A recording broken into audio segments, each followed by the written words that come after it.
Hey guys, welcome back to Fantasy Tipped. My name is Julian, and this is the waiver wire episode for week 3. Support for Fantasy Tipped is brought to you by Manscaped, who is the best in men's below-the-waist grooming champions of the world. Manscaped offers precision-engineered tools for your family jewels. Manscaped just launched their 4th generation trimmer, the Lawn Mower 4.0. You heard that right, 4.0. As if it couldn't get any better, join over 2 million men worldwide who trust Manscaped with this exclusive offer for you guys. 20% off and free worldwide shipping with the code FANTASYTIPPED at manscaped.com. So do me a favor, guys, head over to manscaped.com and use the code word FANTASYTIP. You'll get 20% off, like I just mentioned, and free worldwide shipping. Jumping into the content now, and we're going to take a quick look at the schedule for this coming week. And if you take a look here, there's a decent amount of hockey games every single night. Monday and Tuesday, there's 7 games, Wednesday 5, Thursday 9, Friday 6, Saturday 10, and Sunday 5 again. So really the only 2 nights that are not technically off nights are Thursday and Saturday. Off nights just mean that less than half the teams are playing, and on every other night, less than half the teams in the league are playing. So you probably have room for players in your lineup on those nights. Which means that in this episode, I'm not going to focus too much on teams that have really favorable schedules. I'll focus a little bit on them, but honestly, there are a lot of teams that have a good schedule, as you can see here. All of these teams listed here play on 3 off nights, and most of them play 4 games this week. They all have pretty good schedules, which is why I don't need to particularly focus on just a couple of teams, because really a lot of teams have great schedules this week. There are 4 teams, though, that have pretty bad schedules that I'm not going to focus on this week, and the first one being the New York Islanders, who only play 1 game this week, and that's on Saturday. So if you got Islanders players in your lineup that are low ownership, like a Beauvillier or a Josh Bailey, I would seriously consider dropping them, because you're not going to get any games from them until Saturday, and they're not that useful for you long-term anyway. Other teams that have not such great schedules are Edmonton, Nashville, and Ottawa, who each only play 2 games, so I'm not really going to be recommending players from those teams this week either. Jumping into the ads that you can make for your team, and first on the list, guys, is Jared McCann, and I like Jared McCann this year. He's 5 points through 5 games so far this season. He's looking pretty good. Yeah, he got demoted to that second line since Yanni Gourde is there, but that first line wasn't playing that well anyway. Eberle and Schwartz have been doing basically nothing. So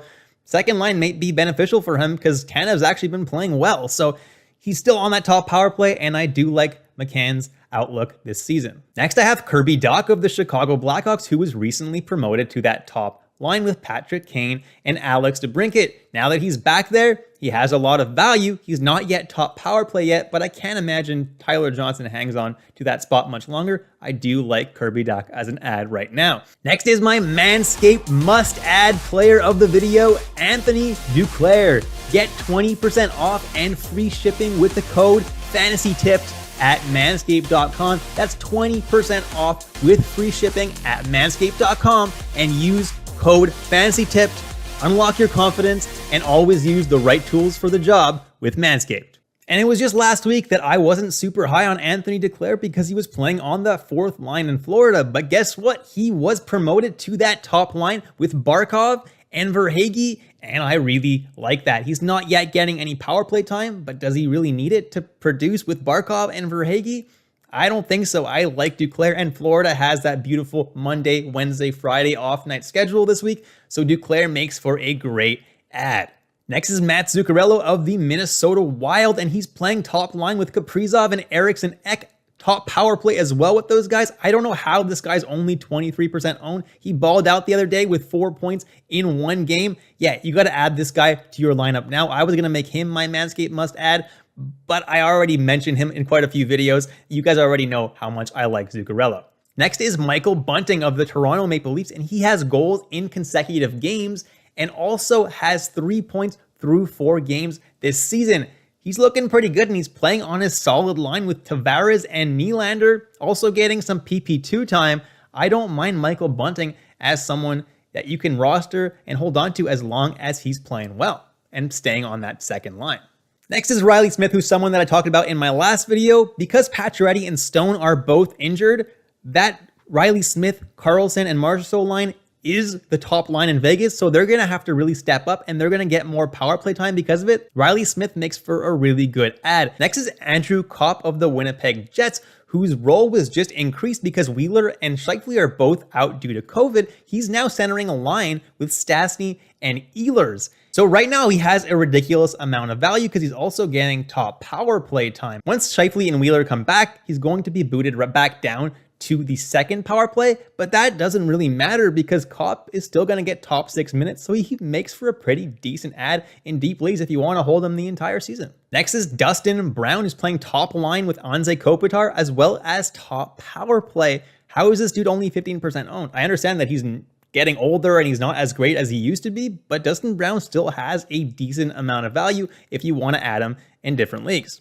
Next is Rickard Rakell, Anaheim Ducks, only 14% owned. I understand he only has 2 goals and no assists through 5 games, but the dude's getting top line time with Trevor Zegras and also getting top power play time on Anaheim. What I also like about Rakell is through 5 games, he shot the puck 19 times on goal, which is almost 4 shots per game. He's someone who's shooting a lot and therefore should get a decent amount of goals this season. He's only owned in 14% of leagues, so he makes for a really good ad in deeper leagues. Next is Boone Jenner, and Jenner is someone who I never expected to recommend this year, but he's getting top line and top power play deployment, and he is producing. He has 3 goals in 4 games so far. He's playing top line, like I said, with Laine and Voracek, and as long as he stays productive and stays on that top line and top power play deployment, he's someone who you should definitely be rostering. Moving on to some really low ownership players, and first I have Lucas Raymond of the Detroit Red Wings, and he's playing top line with Bertuzzi and Larkin and also playing top power play with those guys. And he's looking pretty good for his rookie season. He's someone that you should scoop up now because he could really have a good year. Next is Derek Brassard of the Philadelphia Flyers, who's only 5% owned, and the dude in his last 2 games has 5 points. He's been really playing well alongside Atkinson and Joel Farabee. And if you need someone to fill in as a centerman, Derek Brassard is going to have a lot of value, at least until Kevin Hayes returns from his injury. Don't mind that at all. Next are William Eklund and Jonathan Dahlen of the San Jose Sharks, both 5% or less owned. I like them a lot. They're both getting top 6 minutes, and they're both seeing a good amount of power play time, and they're both looking pretty decent so far, so they definitely make for some good ads in deep leagues. Next is Anton Lundell of the Florida Panthers, and because of Lundell's deployment, he's not really a season-long hold for me, but he could definitely provide some value this week as a streamer for those off nights that Florida has, right? They play Monday, Wednesday, and Friday, and Lundell could definitely produce for you because he's hot right now. So if you want to stream a guy who's a third-line center in Florida, who's really hot right now, who's a rookie, who has a lot of potential, Lundell could definitely get you some points. Next is an option for a really, really deep league, and that's Troy Terry. The dude has 5 points in his last 3 games, 1 goal and 4 assists. He's playing second line with Getzlaf and Milano and also seeing some power play time on a power play that's pretty hot right now with Kevin Shattenkirk and Fowler playing the way they are. I don't mind Troy Terry as a short-term ad as long as he stays hot. Moving on to some defensemen now, and first on the list is Kevin Shattenkirk of the Anaheim Ducks, who's currently 41% owned, which is definitely high for Kevin Shattenkirk, but the dude's got 6 points through 5 games to start the season and has scored a point in at least every single game. Yeah, he's looking pretty good. I don't necessarily expect the streak to last too much longer, but feel free to ride this guy as long as he stays hot. Don't think he's a season-long hold, but as long as he's producing, keep him on your team. Next is Jamie Drysdale of the Anaheim Ducks. And while Shattenkirk has the most short-term upside, I do think Jamie Drysdale has the most season-long upside just because he's the guy who's getting the top power play time in Anaheim. And he's not really producing as much as Shattenkirk and Fowler are right now, but as long as he's seeing that top power play time, Jamie Drysdale is a rookie with a lot of potential and could definitely put up some numbers this year. Next is Josh Morrissey of the Winnipeg Jets, and he's seeing power play 2 time for Winnipeg. And again, like I always say, Winnipeg PP2 plays a good amount. Josh Morrissey is quietly putting together a pretty good season so far. He's got 3 points through 4 games, and if that keeps up, he's definitely a decent guy to roster. Next, I have Rasmus Andersson of the Calgary Flames, And Rasmus Andersson is also putting together a pretty decent season so far. With Calgary, he's the guy getting top power play time in Calgary. So if you want someone who could definitely put up some points, Rasmus Andersson is in a position to do so. Next, I have Noah Dobson of the New York Islanders, and he's someone who I really like this year because he's getting that top power play time on the Islanders. He has 2 points so far through 4 games, looking pretty decent. I'm not adding him right now, though, because like I said, the Islanders don't play until Saturday, so I'd wait until then if he's currently unrostered in your league.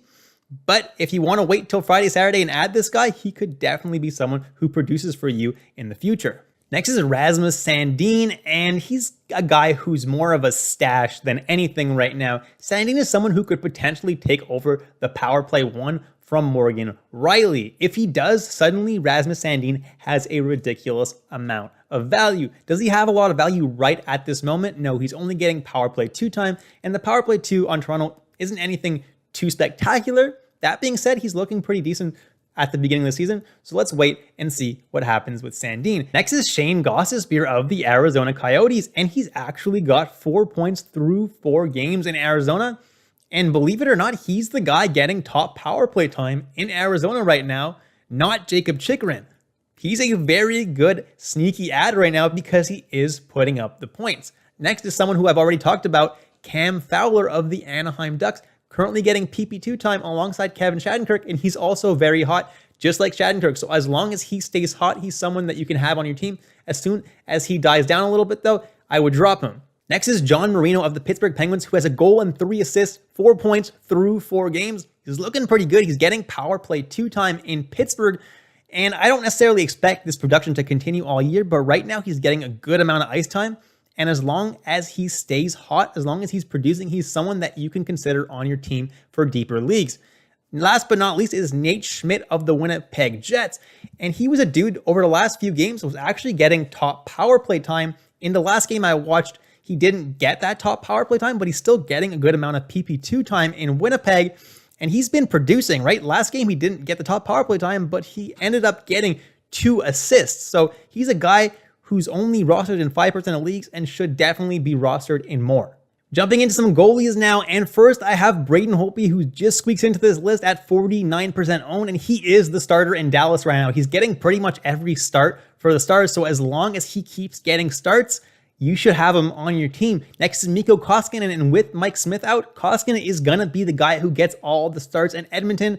Edmonton only plays 2 games this week, but Koskinen should get both those starts. I like Koskinen, especially if you were a Mike Smith owner. Next is Adin Hill of the San Jose Sharks, and he is the starter in San Jose, and he's playing really well. Shout out Montreal the other night, and he's gonna be the guy going forward in San Jose. Like Adin Hill, should be over 40% owned. Next, I got Thomas Greiss of the Detroit Red Wings, and right now he's seeing about half the starts in Detroit. As long as he's playing well, he will continue to get half the starts until Nedeljkovic really takes over the crease. Next is Matt Murray of the Ottawa Senators, and he's finally back from injury. Lost his first game, but only let in 2 goals. Not a bad performance. I think he's going to have a solid year. He's going to be the starter in Ottawa going forward. Next is Jonathan Bernier, who's currently injured, but it's a day-to-day injury, and Blackwood's injured. So as soon as Bernier comes back, he's going to be the starter in New Jersey. Next is Craig Anderson of the Buffalo Sabres, and the Buffalo Sabres are looking really good, and it's very strange to see.